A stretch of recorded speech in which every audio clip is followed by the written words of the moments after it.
The entrepreneurial mirage. Why more doesn't equal better in the fight for equity. Good morning. I want to start by acknowledging the profound wisdom that shaped today's talk. Recently, I had the extraordinary privilege of sitting down with Nakeyla Hills, a visionary whose work at the intersection of entrepreneurship and racial equity has fundamentally changed how we understand success in America. Nakeyla isn't just a thought leader, she's a truth teller whose fearless advocacy has created pathways where none existed before. Her research and lived experience have illuminated blind spots in our collective understanding that we can no longer afford to ignore. Our conversation was nothing short of transformative. And what I'm about to share with you today might make you uncomfortable, but that discomfort is precisely where growth begins. Here's a statistic that stopped me in my tracks during our conversation. Black women are currently the fastest growing group of entrepreneurs in the United States. On the surface, this sounds like progress, doesn't it? A cause for celebration, a sign that barriers are falling and opportunities expanding. But here's where the story gets complicated, painfully complicated. Despite this impressive growth in numbers, only 15% of Black women business owners report making a profit. Let that sink in for a moment. Just 15%. This stands in stark contrast to their white counterparts, who experience significantly higher rates of profitability. This isn't just a disparity, it's a devastating revelation about the true nature of opportunity in America. We've been sold a powerful narrative that entrepreneurship is the great equalizer, that anyone with a good idea and enough hustle can make it, that starting a business is the ultimate path to financial freedom and wealth creation. It's a beautiful story.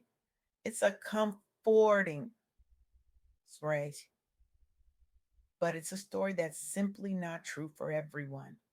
What we're witnessing is in progress. It's what I call the entrepreneurial mirage, a shimmering illusion of opportunity that disappears the moment you reach for it. It's the cruel paradox where more people are invited to play a game with rules designed to ensure they cannot win. The data tells us something profoundly disturbing. Starting a business and succeeding in business are two entirely different propositions, separated by systemic barriers that remain stubbornly, persistently in place. Let me be absolutely clear. More entrepreneurs does not automatically mean more equity. Growth in numbers does not equal growth in opportunity. And celebrating surface level metrics without examining deeper structural inequities only perpetuates the very systems we claim to be dismantling. During my conversation with Nakeyla, three critical insights emerged that help explain this disconnect. First, systemic barriers persist despite growth.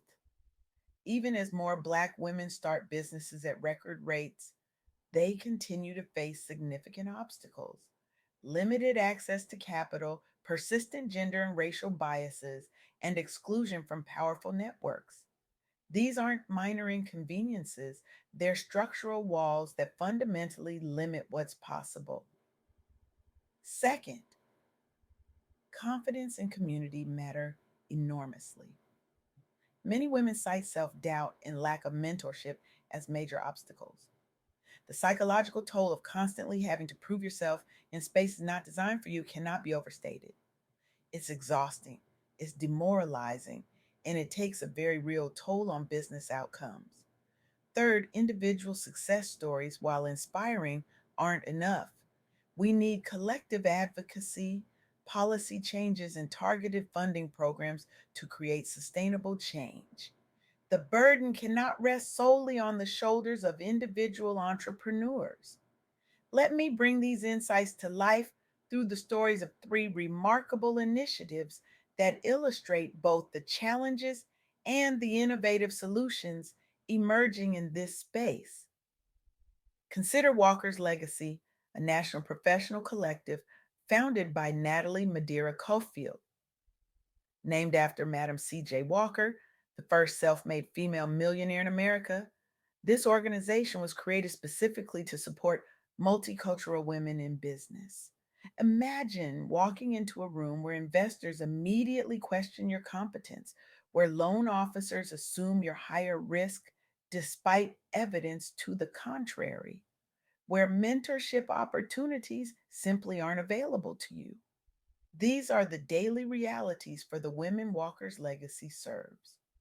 In response, Cofield built something revolutionary, a comprehensive ecosystem of support that includes peer to peer networking events, business accelerators tailored for minority female founders, educational workshops on accessing capital, and direct connections with investors who understand their value.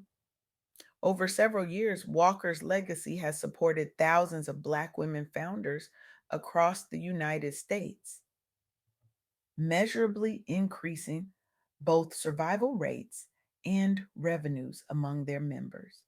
They've secured partnerships with Fortune 500 companies, expanded programming nationwide, and launched digital resources that became lifelines during the pandemic. But here's the question we must ask: why must such organizations exist in the first place? Why must Black women create parallel support systems rather than being welcomed into existing ones? Or consider the Fearless Fund, founded by Arian Simone and Ayanna Parsons in Atlanta in 2019.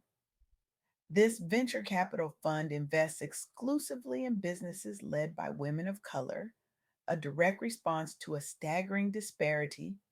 Women led startups receive just 7% of global venture capital funding, with an even smaller fraction going to businesses run by minorities. The story behind the Fearless Fund is as revealing as its mission. Both founders experienced repeated rejections when seeking investment themselves, even with proven track records, which inspired them to create solutions by us, for us. By early 2025, they had invested millions into dozens of startups, including beauty brands like Slutty Vegan, which have gone on to scale nationally and secure additional funding rounds.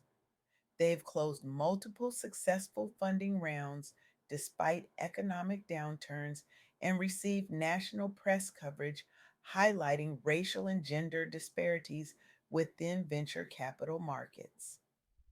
The Fearless Fund represents a powerful model of what's possible when those traditionally excluded from financial power create their own systems. But again, we must ask, why must women of color create separate funding structures rather than receiving equal consideration in existing ones?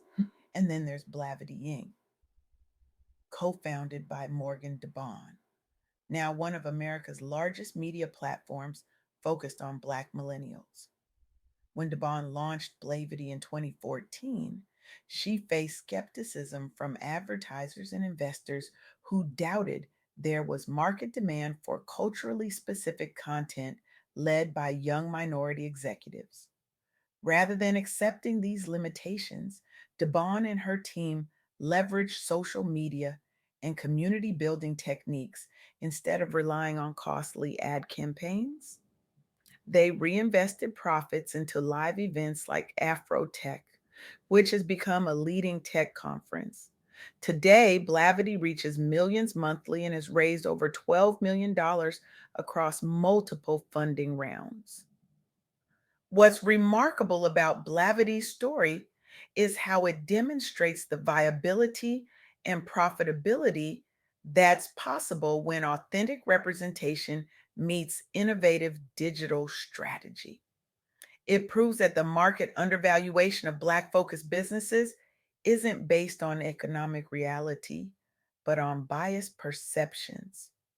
These three initiatives, Walker's legacy, the fearless fun, and Blavity share something important in common. They all represent instances where Black women refused to accept the limitations of existing systems and instead created new pathways to success.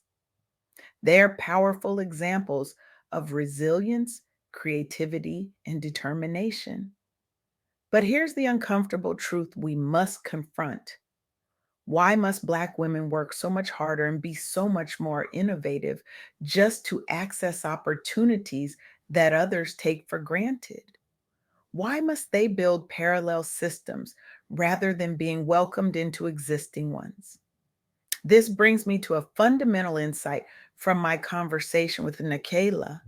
The problem isn't with the entrepreneurs themselves, it's with our systems. It's with our assumptions about merit and opportunity. It's with the persistent belief that if someone isn't succeeding, it must be because they're not working hard enough or smart enough. The data tells us otherwise.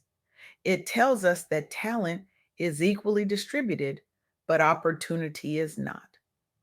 So, where do we go from here? How do we move beyond the entrepreneurial mirage to create genuine equity? First, we need to recognize that access to capital isn't just about money, it's about power. When 15% of Black women business owners report making a profit compared to much higher percentages for other groups, that's not a coincidence. It's a reflection of who has access to networks, who gets the benefit of the doubt, who can secure favorable terms on loans, who can attract investment at early stages. Second, we need to acknowledge that mentorship matters. Many women cite self doubt as a major obstacle, not because they're inherently less confident, but because they've received fewer affirming messages about their potential for success. Creating robust mentorship networks isn't a nice to have, it's essential infrastructure. Third, we need to move beyond celebrating individual success stories to creating systemic change. It's not enough for a few exceptional individuals to break through barriers. We need to dismantle the barriers themselves through policy changes, targeted funding programs, and collective advocacy. And finally, we need to redefine what success looks like.